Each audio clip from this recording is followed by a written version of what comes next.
कल मेरे भाई का फोन आया था और तुमने ढंग से बात तक नहीं की। तुम्हारी हिम्मत कैसे हुई उसे ऐसे नजरअंदाज करने की? तुम्हारा भाई तो है ही बदतमीज, हर वक्त पैसे मांगने चला आता है। क्या मैं उसके लिए यहाँ कोई बैंक खोल के बैठा हूँ? तुम्हारे खानदान को तो बस लेना आता है।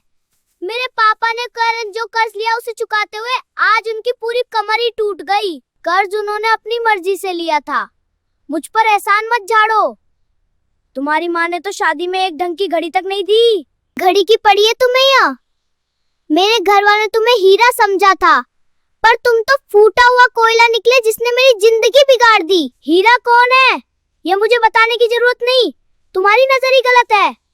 दिन भर बस अपने मायके की तारीफ और मेरा हिसाब करने की आदत पड़ गई है तुम्हें। गुणगान क्यों ना करूं? हाँ, उन्होंने तो सुख दिया था। तुम्हारे घर आकर तो मैं बस काम वाली बाई बन के रह गई हूँ। पापी इंसान। बाई नहीं, तुम नागिन हो जो बस डसना जानती हो। अपने उस बेकार भाई को समझाओ कि मेरे घर की तरफ दोबारा मुड़ के ना आए। अरे ओ महलों के राजा, जरा देखो इस दीवार को। तुम्हारी नवाबी ने इस घर को खंडर बना दिया है। मेरी नवाबी मत देखो, अपनी उस लंबी जुबान को देखो जिसने घर की सुख शांति को आग लगा दी है। तुम खुद क्या हो? सजा तो मुझे मिली है जो दिन रात तुम्हारी ये चिकचिक सुनता हूँ। अपनी इस जहरीली जुबान को अब चुप कराओ वरना बहुत हो जाएगा। क्या ना देखूं? तुम तो बस डराना जानते हो। मैं जा रही हूँ अब अपनी इस खटिया के साथ ही पूरी जिंदगी गप्पे लड़ाना। काम से मैं नहीं, तुम्हारी ये कड़ी जुबान भागती है जो घंटे बस ताने मारना जानती है। तुम साक्षात एक मुसीबत हो। मैं तो बदकिस्मत हूँ जो तुम्हारे पल्ले पड़ गई, वरना मेरे पापा ने तो बड़े बड़े इंजीनियरों के रिश्ते मेरे लिए लाइन में लगाए थे। इंजीनियर तो भाग गए तुम्हारी ये भयानक आवाज सुनकर। अब मुझ शरीफ आदमी को क्यों कोस रही हो? अपनी ये शक्ल देखो आईने में। शक्ल मेरी बहुत अच्छी है, तभी तो तुम पीछे पड़े थे। पर तुम्हारी जेब तो हमेशा फटी रहती है। बड़े आए आईना दिखाने। जेब मेरी नहीं, तुम्हारी ये बड़ी बड़ी फरमाइशें फटी हुई है। तुम तो बस पड़ोसियों के गहने देखकर कुर्ती रहती हो। जल कुकड़ी कहीं की। जल कुकड़ी मैं नहीं, तुम कंजूस हो। अपने शौक तो पूरे होते हैं तुम्हारे, पर मेरी एक बाली के लिए तुम्हारा दिवाला निकल जाता है। दिवाला तो मेरा तब निकला जब तुमसे शादी हुई। तुम तो साक्षात मुसीबत हो जो मेरे गले में जबरदस्ती बांध दी गई है। मुसीबत मैं नहीं, तुम्हारी ये सुस्ती है। सारा गांव थू थू करता है तुम पर। कामचोर पति के साथ रहना मेरी सबसे बड़ी सजा है। अरे ओ नवाबजादे, मैंने अदरक लाने को कहा था और तुम फिर भूल गए क्या? बिना अदरक की चाय पीकर तुम्हारा काम आज चलेगा? दुकान पे भीड़ बहुत थी और तुमने पूरी लिस्ट पकड़ा दी। तो अब अदरक नहीं लाए तो क्या आसमान गिर गया जो इतना मुद्दा बना रही हो? भीड़ तो होगी ही, क्योंकि तुम चौराहे पर गप्पे लड़ाते हो। पड़ोसी शर्मा जी को देखो, वो धनिया भी बिना मांगे घर ले आते हैं। शर्मा जी तो अपनी बीवी के गुलाम है। क्या तुम चाहती हो कि मैं भी झोला उठाकर उनके पीछे घूमूं और अपनी इज्जत बेचूं? इज्जत की बात मत करो। दोस्तों को पार्टी देने के लिए पैसे हैं, पर घर की जरूरतों के वक्त तुम्हारा बटुआ खाली हो जाता है। बटुआ खाली तुम्हारी इन साड़ियों की वजह से होता है। तुम तो बस अलमारी भरने में लगी हो और मुझे यहाँ नकारा बोलती हो। साड़ी तो मैंने पिछले साल ली थी। तुम्हारी याददाश्त तो सड़ गई है। तुम बस बहाने बनाना जानते हो और काम से हमेशा भागते रहते हो।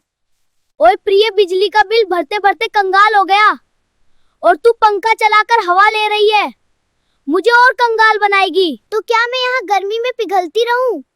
खुद तो ऑफिस में फ्री की एसी में बैठते हो और घर में मुझे तड़पने छोड़ देते हो। ऑफिस में काम होता है, पिकनिक नहीं। कल से सारे एसी बंद, सिर्फ मोमबत्ती जलेगी।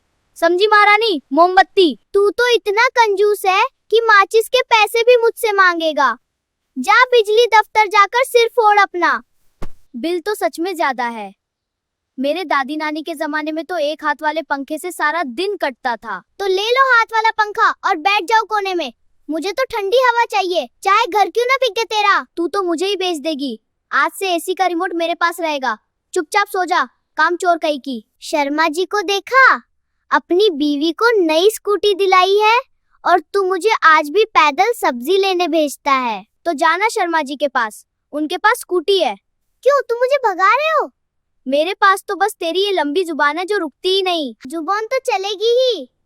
फूटी किस्मत थी मेरी जो तुझ जैसे कंजूस से पाला पड़ा। मेरे बाप ने तो शादी में पुरानी साइकिल भी नहीं दी थी, बड़ी आई स्कूटी वाली दी।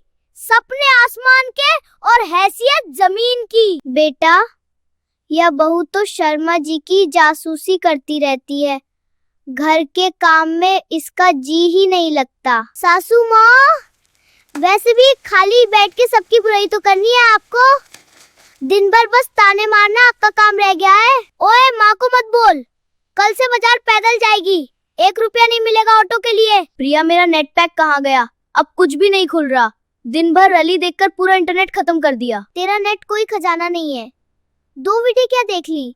तू ऐसे बोल रहा है जैसे पूरा बैंक खाली हो गया हो, हर छोटी बात पे शोर मचाता रहता है बस। मेरा फोन ही मेरा बैंक है, रिचार्ज के पैसे कहीं हवा में नहीं उगते। हर बार खत्म कर दोगी तो मैं क्या जेब से निकालता रहूं? पैसे होते तो तुझसे क्यों मांगती? एक सिम तक दिलाने की हैसियत नहीं है, और बातें ऐसे करते जैसे अंबानी का पोता हो। प्रिया, आज मेरे ऑफिस के 10 दोस्त डिनर पे आ रहे हैं, शाही पनीर और पुलाव बना लेना, घर की इज्जत का सवाल है। 10 मेहमान एक साथ, कामचोर कहीं के, खुद तो सोफे से नहीं उठता और खाना बनाने का ठेका मुझे दे दिया। तमीज से बात किया कर, मेरी भी इज्जत है, एक दिन खाना बना देगी तो हाथ कोई खराब नहीं हो जाएंगे। इज्जत तेरी तो वैसे भी कोई खास इज्जत नहीं है, जो लोग यहाँ मुफ्त में खाने आते हैं वो दोस्त नहीं, बस ठूसने वाले मेहमान हैं। बहू, मेरे बेटे के दोस्तों का अपमान मत कर, मेहमान भगवान होते हैं। हमारे जमाने में हम बारात को खिलाते थे। तो फिर आप ही खिला लो, रसोई तो खाली ही पड़ी है, उठकर अपना हुनर भी दिखा दीजिए। आज मुझे तू तो साक्षात डायन बन जाती है, मेहमानों के सामने ज्यादा बोली तो सीधा मायके भेज दूंगा हमेशा के लिए। चल जल्दी से खाना ला, ज्यादा नाटक मत कर, समझी? ओह, दोबारा मेरी माँ से जुबान लड़ाई तो तेरा मुंह तोड़ दूंगा, याद रखना। आप ही का बेटे तो वीडियो को लाइक नहीं किए हो तो वीडियो को लाइक कर दो, और तुम लोग भी आ जा खाना खाने, और चैनल को सब्सक्राइब करना मत भूलना। धन्यवाद।